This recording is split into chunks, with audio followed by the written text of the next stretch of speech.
Good morning, everybody. Thank you for coming. Committee members, thank you for being here. For those of you that don't know me, I'm Lisa Moore. I am the Chief of the Cemetery and Funeral Bureau. Also today I have with me Dave Edwards. He's the Bureau Supervising Auditor, and he's going to talk to you a little later about a couple of the agenda items. Also attending is Amber Weaver over here. She's our lead field representative. And I also have Christy Shields to my right and Jason Hurtado. They are from our legal office.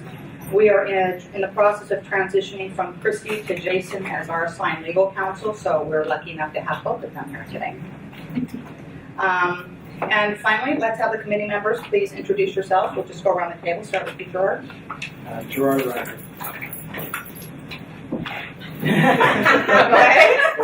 Okay. Feel free to include any background. Okay. Darren Draving with Forest Lawn Memorial Parks and Mortuaries down in the Los Angeles area. Maria Mangini, Holy Names University in Oakland, California. Christopher Donhurst with Sear Donor Services. Suzette Sherman with Southern Province. Just going to interrupt for a second. When you speak a little louder. That way we can capture the audio. Thank you. Jolena Grande from Cypress College in Southern California, the Mortuary Science Program. Tracy Hughes from the Orange County District Attorney's Office. Great, thank you very much. Just a side note, there is for those of you that just walked in, there's a sign-in sheet over on the table and the agenda. It's voluntary. If you'd like to sign in, please do so, but you certainly don't have to. This meeting is being webcast and it will eventually be posted to YouTube so folks can watch it at a later date. It's also available now in real time for those people that have not made it here today. We anticipate webcasting all of our meetings if it's appropriate to do so. We have the facilities and the staff to do so. So for the record, this meeting is being webcast from 1625 North Market Boulevard in Sacramento, California, and we are in the El Dorado room. And you'll hear me say this, committee members, and those of you that have attended meetings, that this is a working committee. So your participation and discussion of the agenda items and your input is appreciated. And I also appreciate hearing from any of you when you have ideas or suggestions for items we can add to the agenda. A couple quick housekeeping items. Restrooms are located in the lobby by the elevators. There's a cafe on the first floor. If you have cell phones or tablets or any other electronic equipment, I would appreciate it if you would put it on silent for the duration of the meeting. So we are through introduction and opening remarks. I'm going to move on to the second item, which is the introduction of our new director. The Department of Consumer Affairs new director, Dean Perfila. Director Perfila would like a few minutes to speak with you, so please welcome him. Thank you for the brief introduction, Lisa. I appreciate you allowing me to briefly address this group. I know you have a busy agenda, so I'll keep my words short. Approaching the 4-month mark of my tenure here at DCA, so it's safe to say that I know everything possible related to all the 39 programs related to DCA. In all seriousness, I was just sharing with some folks that in the 4 months that I have been here, the more I learn about the DCA and its programs, the more interesting and fascinating it has been for me. I guess that speaks to my undiagnosed or self-diagnosed ADD.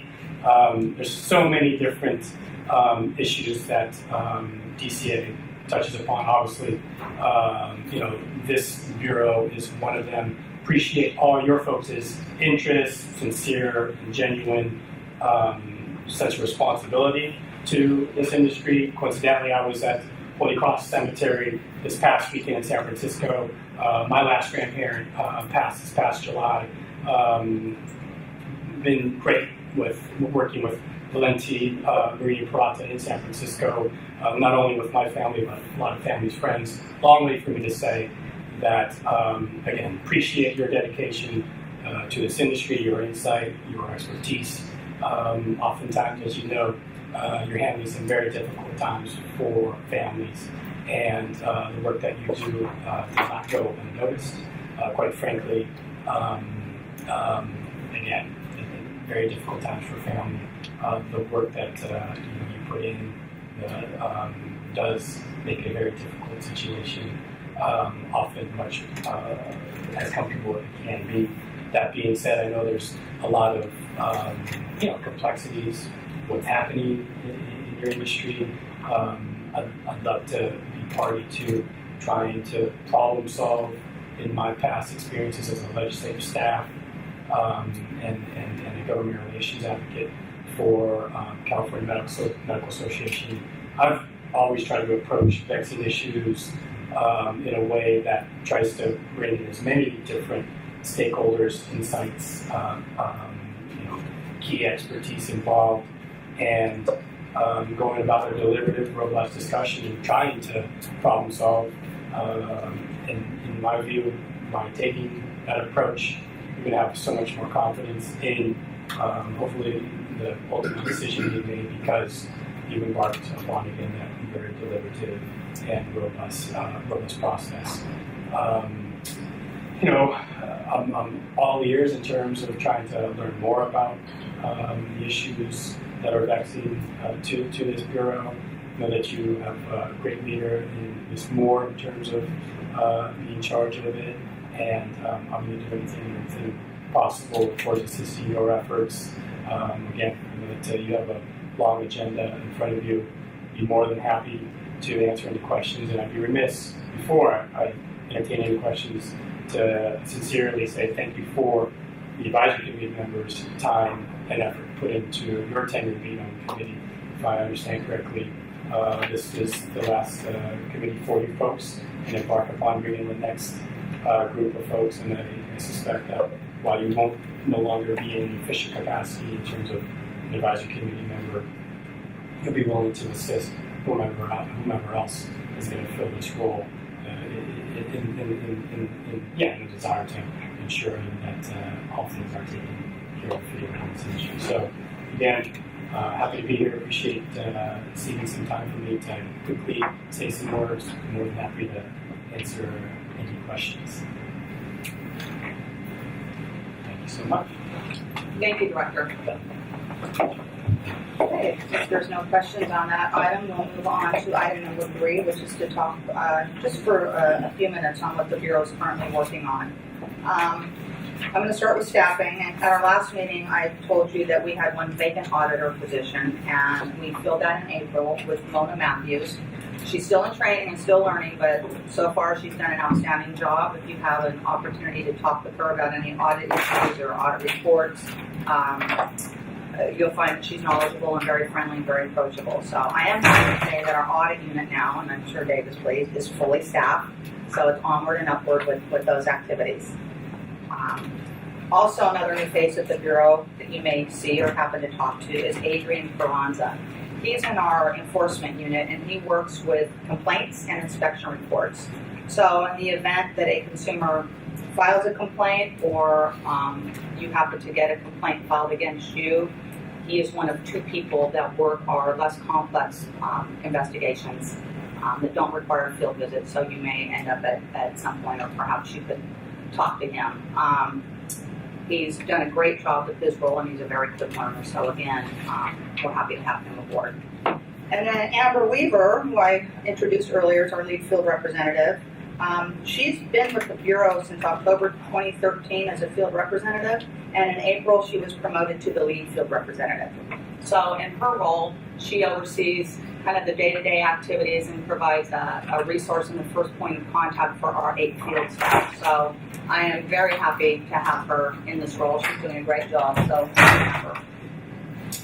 and then in March, most of you know this, Dan Redmond is one of our field staff retired. And then with Amber's promotion to the lead field representative position, we have 2 vacant field staff, one in Northern California, one in Southern California. And we conducted interviews, and we were able to move forward with an individual for one of those positions in Northern California. We did not identify somebody for Southern California, so what we will be doing is requesting a new civil service examination for the field representative position, and then looking in the future to fill that one in Southern California. So in the meantime, we have people in Southern California that fill those vacancies as necessary. So inspections are still being conducted, investigations and complaints will be addressed. But I hope to have the person that we're looking at in place in the next 4 to 5 days. So there's a process to go through with regard to human resources and personnel activity that we have to follow. So hopefully we'll get that person on board, and then we'll just have one vacancy in the bureau. So Is that 4 to 5 day process? Is that for the Northern California yes, position? yes. What we'll need to do is there's to explain that a little bit. In order to hire, we have to hire somebody off the civil service examination list, and in order to take that examination, you have to meet certain requirements. And a requirement for the field representative is, one of them is you have to be a licensed embalmer and have 2 years of experience as a licensed embalmer or a licensed funeral director. So that's what they refer to as the minimum qualifications. Obviously, with not a large number of embalmers, when we go to announce that test, we send out the exam bulletin to all the licensed embalmers because those are the folks that we need to reach. So, but there's a process to go through. Not only when you hire, there's another process to go through when you're creating an examination list. So that's in the works, and as soon as that happens, we can mail some things out and try to get people interested in taking that test so they can be placed on that list. And from that list is what we will hire to fill. And then that list would be in effect for most of the time it's either 12 to 24 months. And if we had a subsequent vacancy for that classification, we could go back to that list. But sometimes the one we've been using, I believe that we've exhausted all our opportunities on that list. So we'll create another one. Okay. The other issue that is just ongoing for the Bureau always is examination development for the 5 different exams that we give: funeral director, embalmer, cemetery manager, crematory manager, and cemetery broker. And we do it on a fiscal year, so there's always something that we're working on every fiscal year. Last fiscal year, we just finished up the funeral director and cemetery broker. And so we will anticipate new forms of those examinations to be out in October. This year, since we just started our new fiscal year, July 1, we are beginning work on the embalmer and crematory manager examinations. This year, the crematory manager examination will require an occupational analysis. So that's kind of a longer process, but we will get it done within this fiscal year. And then the embalmer examination is just exam development. It doesn't require that occupational analysis. So I think I told you last time the occupational analysis is kind of a study of the profession on the tasks and the knowledge that are necessary in order to practice that minimum competency in the profession. So there's a process that the department goes through. We work with the Office of Professional Examination Services. We contract with them and they do our exam development, and they are starting on that crematory manager occupational analysis. If you're a licensed crematory manager, at some point you will receive information asking you to take a survey. That's what we use that's what Office of Professional Examination Services, we call it OPES. So if you hear me say that, that's what that is.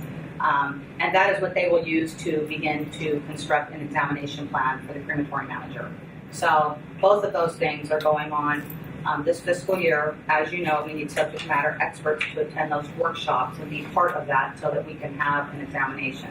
So I believe that one letter already went out soliciting embalmers to begin work on the embalmer examination. So if you're a licensed embalmer, you'll receive that. If you're a licensed crematory manager, at some point you will receive a notice asking you to please help us. We can't have an exam without subject matter experts. So I know that it's time away from your business and your families, and there are 2 or 3 day workshops. The Bureau does pay a $100 honorarium per day. We also pay your travel and lodging, reimbursement up to the state government rates that allow for reimbursement. So if you can help, if you have people in your businesses that you will allow to participate, please consider doing that. We absolutely need the help.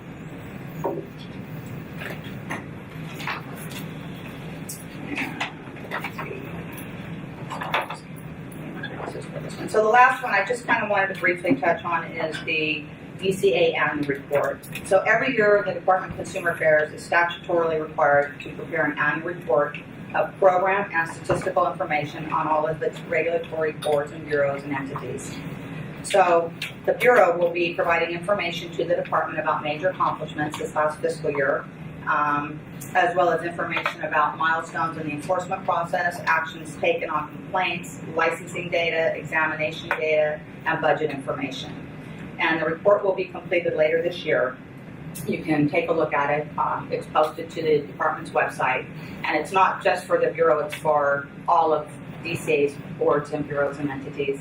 And you will find them on the department's website that date back to, I want to say, 94-95 fiscal year. So you can go in if you were curious about, how the Bureau has changed over time and look at it and look at staffing or exams or how many licensees we have. It's interesting to take a look at. So we have deadlines in which to get that information to the department. They will compile it, put it all together, and then, like I said, it will be available later this year on the department's website.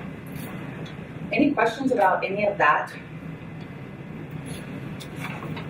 Okay, I'll get to the good stuff. So let's move on to agenda item 4. And you've heard us talk probably for the last year and a half on the Endowment Care Fund Sufficiency Report. So we continue work on this, and you may recall that AB 180, which was our sunset bill, requires the Bureau to conduct a study on the sufficiency of endowment care funds for future maintenance of cemeteries. So we are to report our findings to the legislature on January 1st of 2018. So we've been hard at work on collecting data and working with folks that have been willing to help us. And I've asked Dave to kind of provide an update to you on where we are with this project, because he's put a lot of time and effort into it and has really spearheaded it with his auditing and accounting background. So I'm going to let him speak to this. Thank you. Hello. So my name is Dave Edwards. I'm a relatively new supervising auditor at the Bureau. I've worked for the Bureau about 3.5 years now, but for the past year I've been in the supervisory role.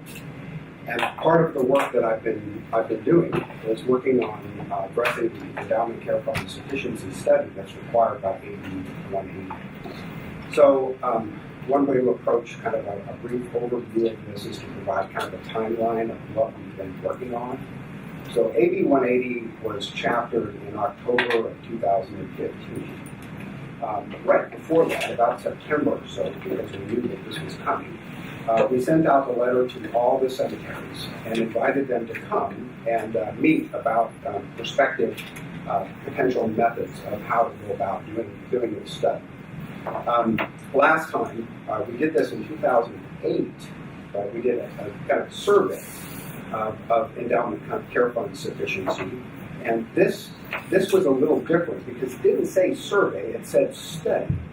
So there's a lot of different methods, there's a lot of ways to go about evaluating the sufficiency of endowment care. So gathering a group of cemetery representatives, that happened, I think, let me look at my cheat sheet here real quick to make sure I get the numbers right. It happened in November of 2015. So we had a very large meeting down in the hearing room on the first floor, and we started the process of trying to propose some various methodologies. As part of that meeting, it was the very beginning stage. I mean, we were trying to kind of put out some ideas, so to speak. As part of that meeting, some of the cemetery representatives approached us and said that they'd be interested to help. That was one of the purposes of the meeting. We convened kind of a focus group, right, a smaller group, to assist us, and we convened. We sent out a letter to everybody in March of 2016, thanking them for their help. And in August of 2016, we convened at this location a smaller group of cemetery representatives. At that point, we collect a lot of data from the cemetery authorities on endowment care and special care fund, the trust funds that they operate, as part of our annual report collection. So there's a lot of financial information that they provide to us on an annual basis, not only in the report, which is on our website, but also in financial statements that are required as part of the report that they submit.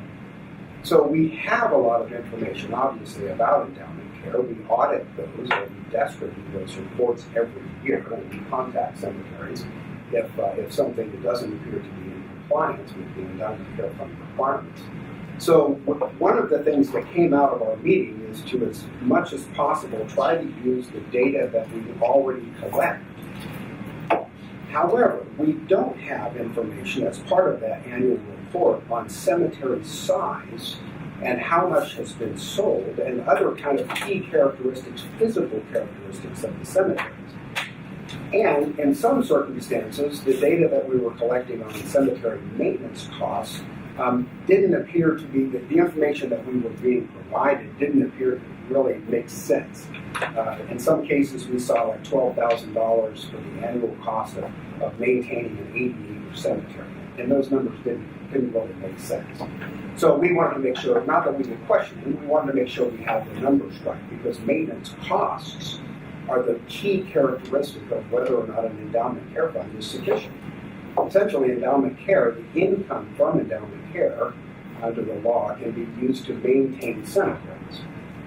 So as cemeteries fill up, the intent is that the endowment care fund becomes large enough such that, and it's invested, such that the income increasingly is available and enough to cover the maintenance cost of the cemetery. So when the cemetery is full, or even economically full, in other words, the revenue coming in from the business isn't sufficient to cover the full cost of the maintenance, that the income from the endowment care fund is sufficient to cover that maintenance in perpetuity, hopefully. So we didn't have the key information that we needed. So as working with the focus group, we came up with about 8 questions that would assist us to fill in the gaps of information that we have. But those things included, what's the overall size of the cemetery, developed and undeveloped, how much has been sold in terms of acres, and we also asked if they had information about the number of spaces they had sold, whether or not they had collected endowment care on all the acreage that they sold or all the spaces that they sold. For those that we were kind of looking at the maintenance costs that they had provided as part of the annual report, it didn't maybe make as much sense as we'd like. We also added some information for those cemeteries, about 26 cemeteries that we asked for additional information about the maintenance costs. So collecting that data, in addition to going back 5 years into their annual reports and their financial statements and getting things like net market value of their endowment care fund and how much income they had earned, ordinary income like interest and dividends and things like that, how much capital gains had been earned from the sale of capital assets, which are kind of part of income that they can use for cemetery maintenance, and other kind of key characteristics of the financial information. Coupling that with the physical characteristics of the cemetery, we've put together a pretty good. We're almost done putting together a pretty good data set, right, of that information that would allow us to use the methodology that the focus group and us that we agreed would work. So that's kind of where we're at right now. There is a focus group meeting next week at this location where we're getting together to kind of look at some preliminary kind of final information and do some final tweaks on the methodology, right, that we're going to use. So that's coming up, and then we're anticipating providing the report to the department September 1. That's our goal. So that would give 3 months for the review process and the various things that would need to occur before it would be due to the legislature on January 1, 2018. I think that's Yes. I'd like to add one more thing. When we do these kinds of studies or surveys, if you will, it's really difficult sometimes to get a sufficient number of people to respond so that you get a representative sampling. And I have to tell you, out of all the cemeteries that we have asked for information on, all but one have given us the information that we've needed. We have almost 100% response rate, which I think, I have to attribute that to Dave for his assertiveness and following up with people and asking them to please give us the information. And I think he's bound and determined to get that last person to respond.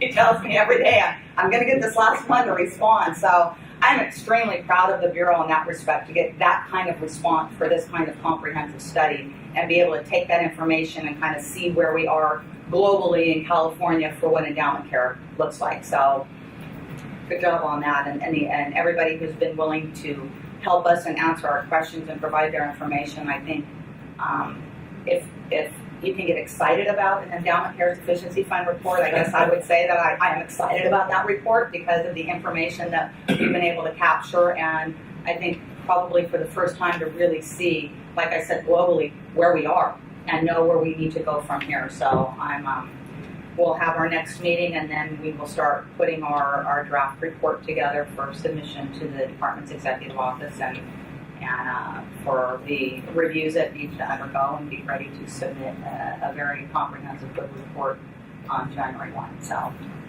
thank you for that. I've got a question for Dave. So how are you taking into consideration the shift of interments from casketed burial to that of cremated remains, and how's that going to impact it? So it's a good question. It's something that the focus group really talked about, right? Because there's graves, there's crypts, there's niches, and we're looking at identifying kind of remaining space in the cemetery, which is a key characteristic. What's remaining to sell, and getting some estimate of what it's going to cost to maintain once that's sold. We decided to look at spaces. And it's not fully vetted out yet. In other words, the next focus group meeting, right, we'll kind of talk about this again. But rather than looking at just graves or just niches or just crypts, we really asked the cemeteries to identify how many acres they had left to sell, and if they knew how many spaces they had left to sell. And when they identified spaces, that included niches, crypts, and graves. So when they identified that, then we could look at what they've charged for those in the past and do kind of an estimate of what it's going to cost to maintain those once they're sold. So yeah, so that's how we addressed it. We kind of put it back on the cemeteries to let us know, what do you have left to sell in terms of spaces?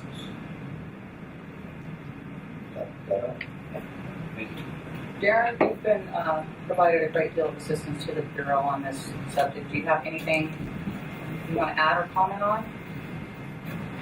Dave so succinctly identified it that I think I would muck up the explanation because it was so accurate in how the approach is going forward. So, great job. Does anybody else? Any preliminary insight, or is it too early? It's probably too early.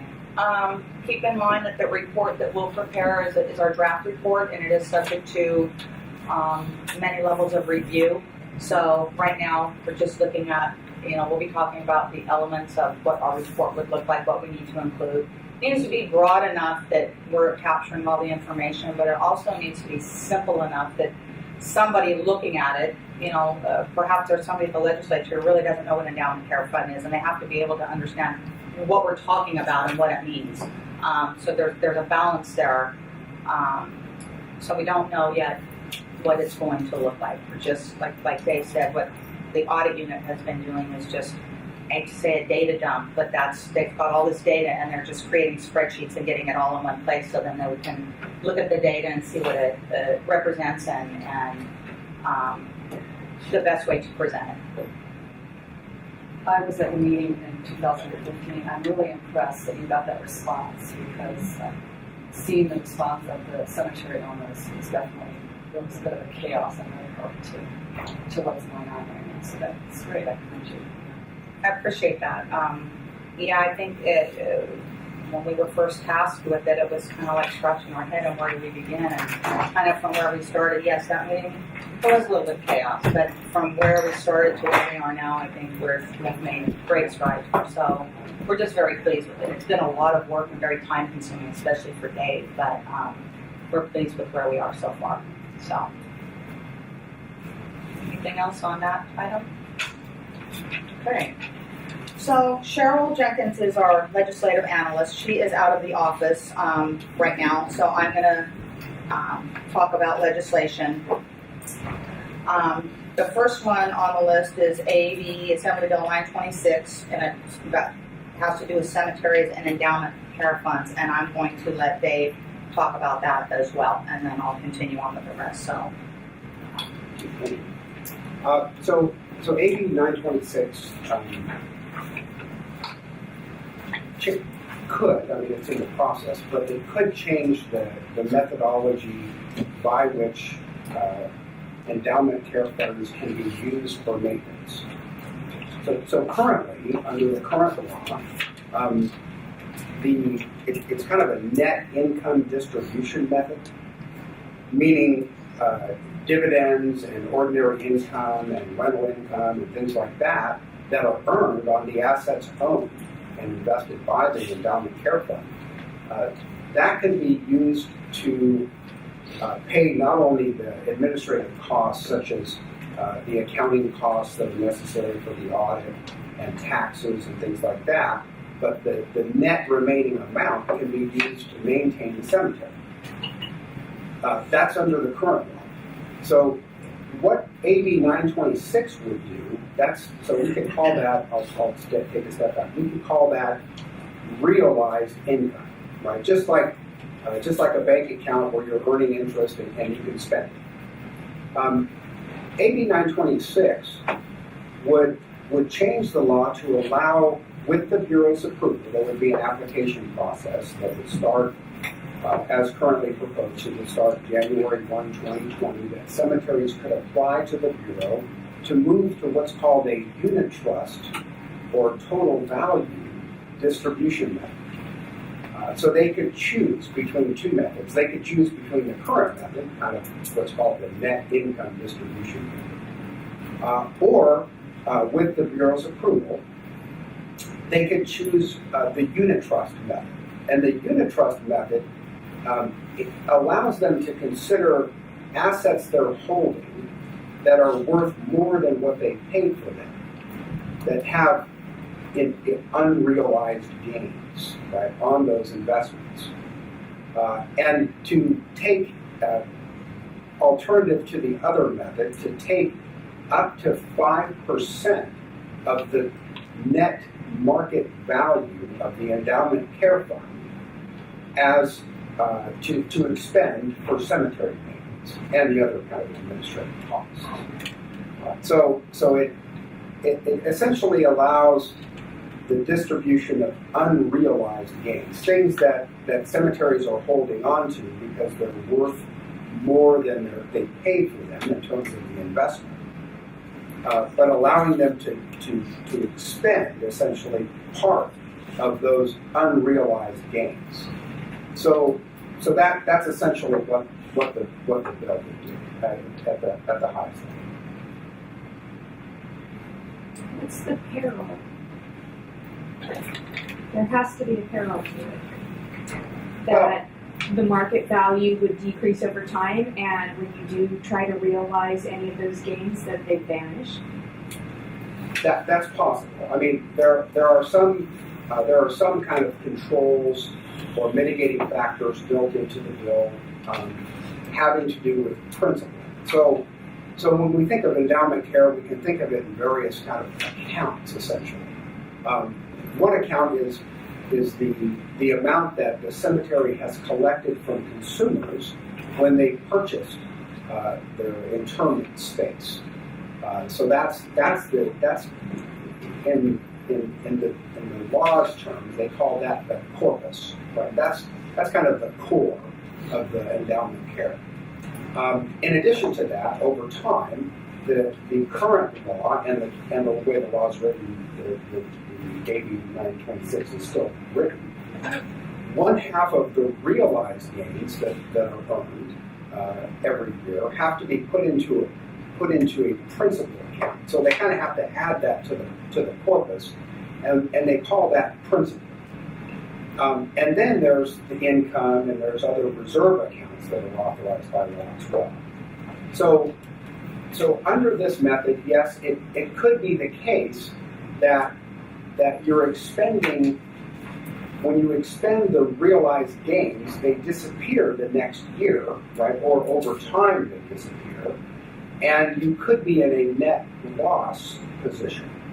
Now, I mean, these are being managed by trustees, and they're under their duty, under the probate code, they're managing these to the benefit of the beneficiaries, which are the people who contributed these funds to have their internment space taken over time. But the answer to the question is yes, there are potential bad effects. But again, the law, without going into a lot of detail, I do have it in front of me, but I don't know if I can go down to it and make sure that I got it exactly right. But there is if the value of the endowment care fund falls below that principal amount that we just identified, then they have to revert to the net income distribution method, right? The previous method, just the realized income, or whatever the lesser value of either that or a 1.5% of the net market value of the endowment care fund distribution. So that's identified in the law. So there appears to be something built in to try to address ultimately the risk that the principal, right, the principal of the fund is not harmed. What's the status right now? Where is it? Ben, Rico? Appropriations. Okay. Thank you. That's Ben Strickland. He's our assigned ledge analyst liaison. So I knew he was going to pop in here for this part. So that's why I referred. Good timing.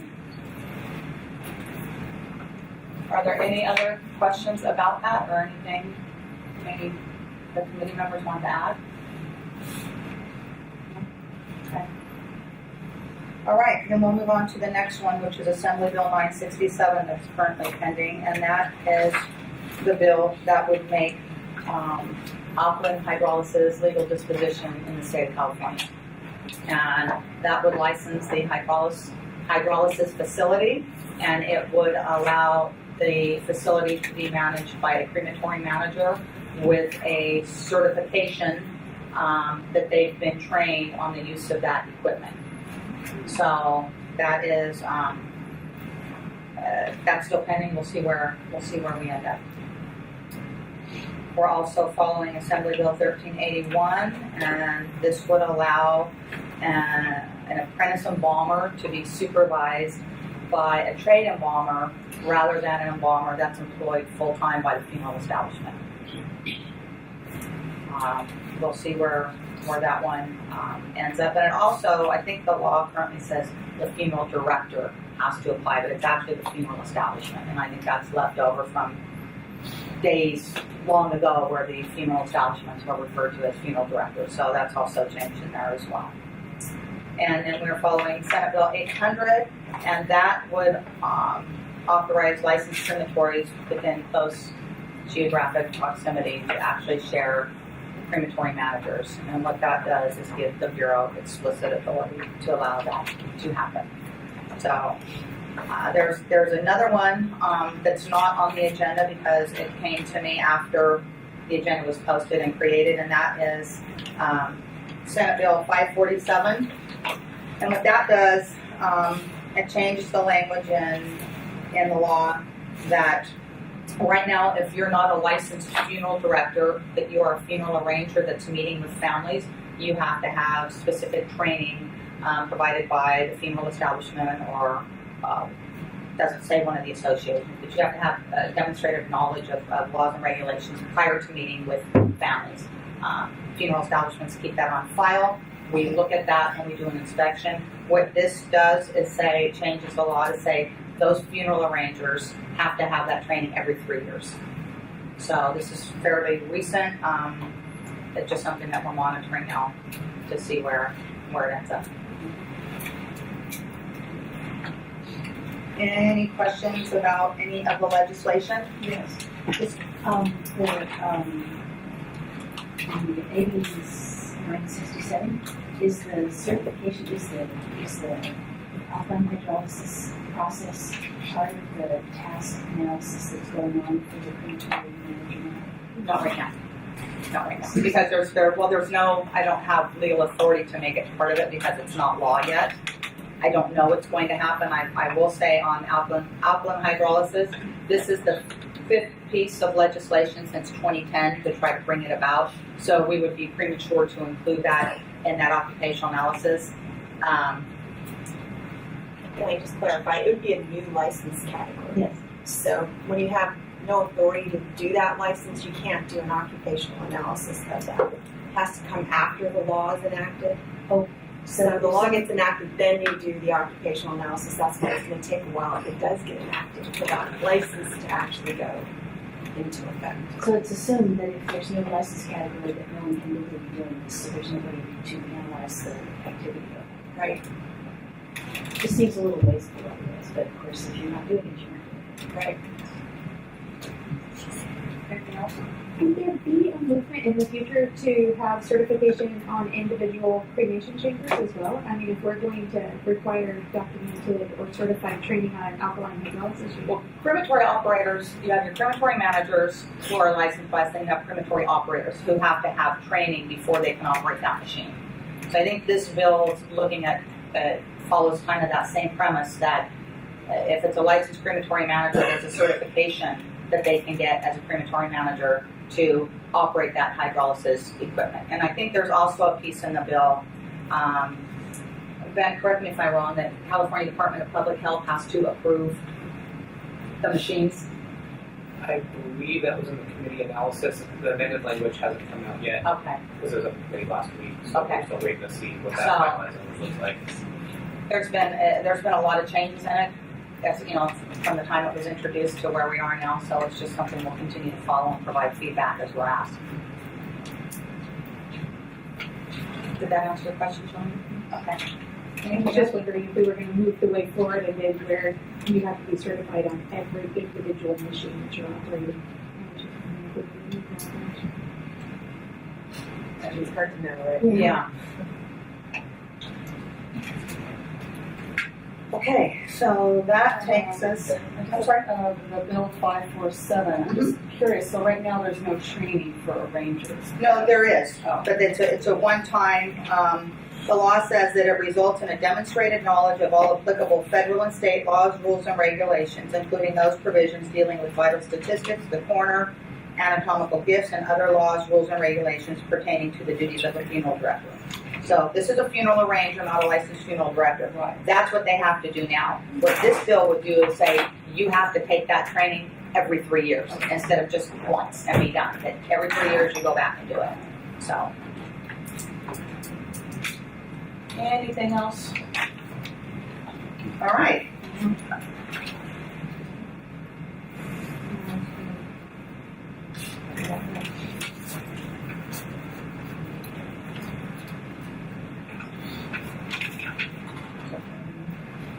So, they want to comment on the legislation. Okay. I thought I just asked that. Does any of the public have any comments they want to make? Yes, please. You just mentioned Senate Bill 247 that would do away with cremated remains disposal legislation. Could you repeat? Tell me more that is, Ben. I thought that was gone. That died. It died, that's what we understand. It's dead. Back in April. It made a 2-year bill. So it's dead for this legislative session, is what we do. Do you have a position? Do I have a position on it? The department, not to my knowledge, the Bureau doesn't take official positions on legislation. That has to come from the Department of Consumer Affairs. So I don't know the department has taken an official position on that. We didn't have a approved position. Can you just state what that is again? It would eliminate the requirement to have a cremated remains disposal registration. So you wouldn't need to be. Would need to be registered to dispose of cremated remains. I would just wipe that out completely. Family members or just within funeral directors or besides No, well, I mean, yeah, anyone, if you are, so it's not related to I'm sorry, it's not related to what? To the permit the family member has to. No, it's if there's somebody who has if I'm a cremator remains disposer, and I think if I do dispose of more than 10 a year, I need to be registered as a cremator remains disposer. That's my business. I'm going out and scattering. That's what I do. There's requirements on annual report that needs to be filed with the Bureau, saying how many scatterings they've done and things like that.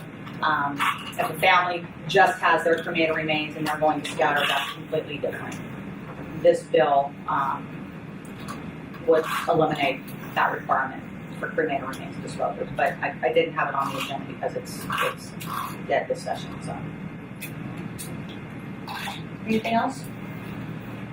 You would also ask them about funeral directors. Under that law, the way it is right now, a funeral director is exempt. So they do not have to be a remains, so they can dispose. Or they can go I'm sorry, Chris, can you speak up a little bit so they can hear you in the back? Just that the law, the way it currently states, is that the funeral director, licensed funeral director, does not have to also register as a cremator remains disposer. But they can do that under their professional licensure.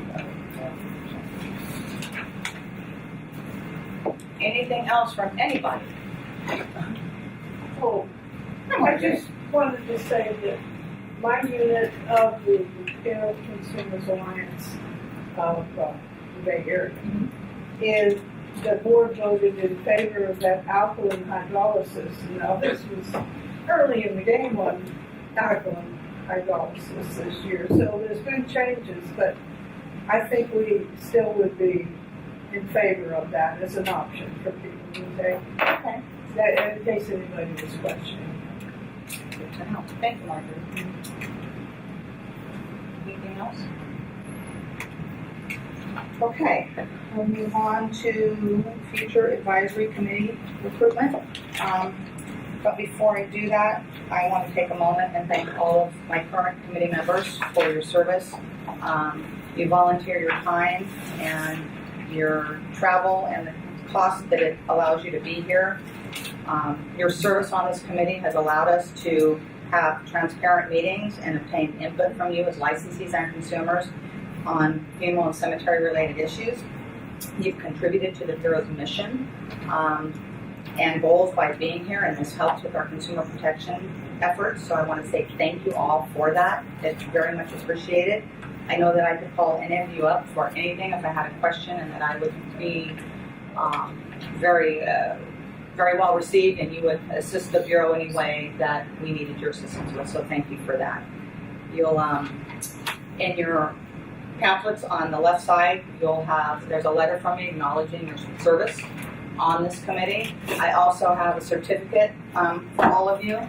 It should be in order. If you just take the top one. I'm 99.9% certain it has your name on it. I put them in order. So thank you very, very much.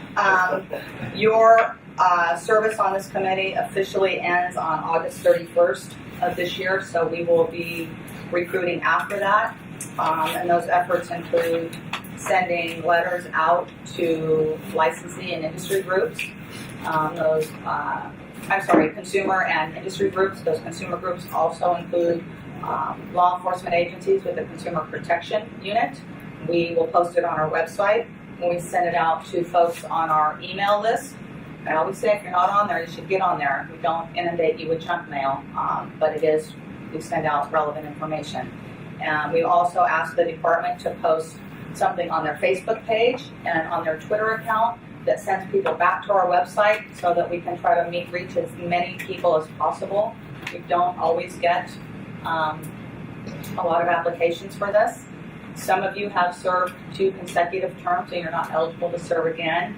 Those of you that are on your first term, if you're interested, please look for the information. Typically, this Bureau has carried over some consumer and some industry folks so that we have some continuity of items that we continue to discuss as we move forward. So if you're interested, please be on the lookout for that. Any questions on that at all? All right. Are there any public comments on items that we don't have on our agenda that anybody wants to speak to?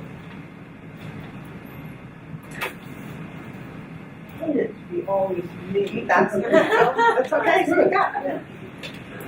I put an article in the paper about mixed up bodies. They buried an unidentified person, thinking it was somebody else. And it was the coroner's office that made the mistake, evidently. And they said, no need to look at the body relatives because the DNA and the Social Security and all that checked out. Well, they buried the wrong person. But you all have no say over coroner's offices. No, we don't. We don't. Is there anything that ensures us at the funeral home that they buried the right person? Do any of my licensees on this committee want to address that? You want to talk about anything that you do in your businesses to ensure that you're dealing with the correct person? Of course, there's typical identification process. The family should view the remains of the deceased. And I believe in the article that you referred to, the family actually did. It was an open casket and they saw this guy. I don't know the exact article that you have, but the recent article, the family did. It names the funeral home and they have no citations. I looked, but there was, maybe there were follow-up articles too. And this was June 25. And I just think there must be a better process to get identification, for sure, without having to pay $150, $250 to identify a body at the funeral home. I mean, that's what it looks like from the general price list. That's okay. I'm just looking for any input that. There's no cost for that. Most funerals. Okay. What's he saying?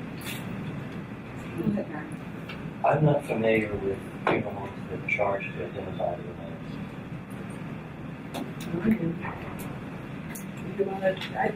I'm telling people now, since they have this charge, that they better not let loose of the body right away. Hang on to it and have all the relatives come in and look. But in this case, they found this body behind a store.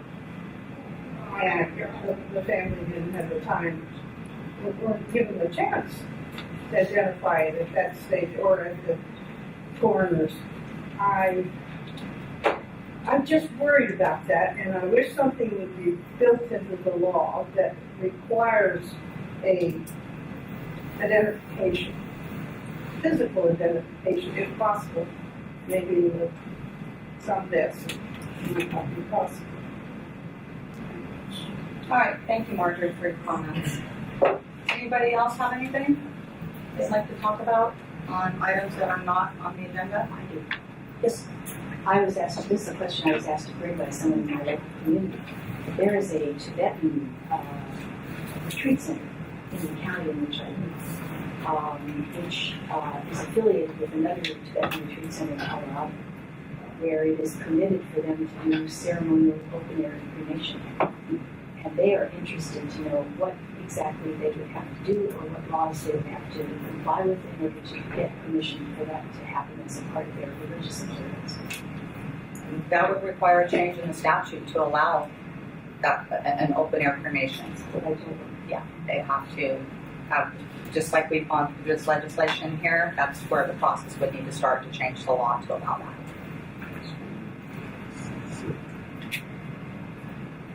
Anything else? Okay, well, hearing no further questions, then we will go ahead and adjourn. The time is 10:55 a.m., and I thank you all for being here.